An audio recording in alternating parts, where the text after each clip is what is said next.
कहानी की शुरुआत होती है चांद से, जहाँ पर एक पत्थर मौजूद है। इस पत्थर को पहली बार चांद पर पहुँचने वाले इंसानों ने लगाया था। इस पत्थर पर लिखा है कि हम धरती से आने वाले पहले इंसान हैं और हम पूरी मानव जाति की तरफ से ऐलान करते हैं कि हमें शांति चाहिए। तभी इस पत्थर के ऊपर से एक बहुत बड़ी परछाई गुजरी। ये एक स्पेसशिप है जो देखते ही देखते धरती की तरफ बढ़ने लगी। तभी धरती पर हम एक इंस्टीट्यूट को देखते हैं जिसका नाम है SETI। इनका काम था अंतरिक्ष से आने वाले सिग्नल्स पर नजर रखना। उन्हें एक बहुत ताकतवर सिग्नल मिला। तभी वहाँ मौजूद लड़के ने अपने सीनियर को बुलाया। शुरुआत में तो उन्हें लगा कि शायद रशिया का कोई जहाज होगा, लेकिन उनके रडार में ऐसा कुछ नहीं आया। तभी उनकी समझ में आया कि ये सिग्नल कहीं और से नहीं बल्कि चांद से आया है। ये खबर उन्होंने तुरंत मिलिट्री को दी और बताया कि ये चीज बहुत बड़ी है, लगभग 550 किलोमीटर में फैली हुई है। इसका वजन चांद के 1/4 हिस्से जितना बड़ा है। मिलिट्री ऑफिस ने कहा कि हो सकता है ये कोई एस्ट्रॉइड हो जो कि धरती के पास से गुजर रहा है। इस पर जूनियर ऑफिसर ने जवाब दिया कि अगर ये मीटियोराइट होता तो यूं बार बार रुकता ना,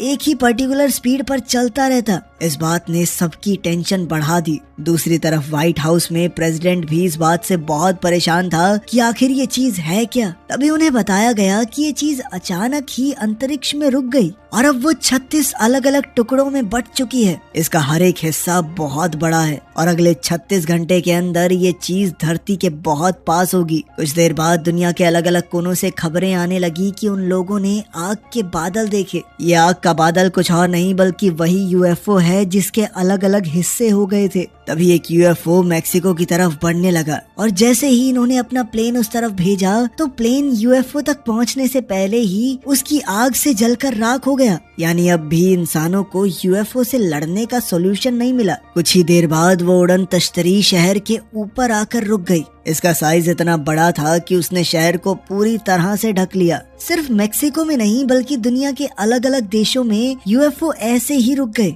UFOs की वजह से टीवी सिग्नल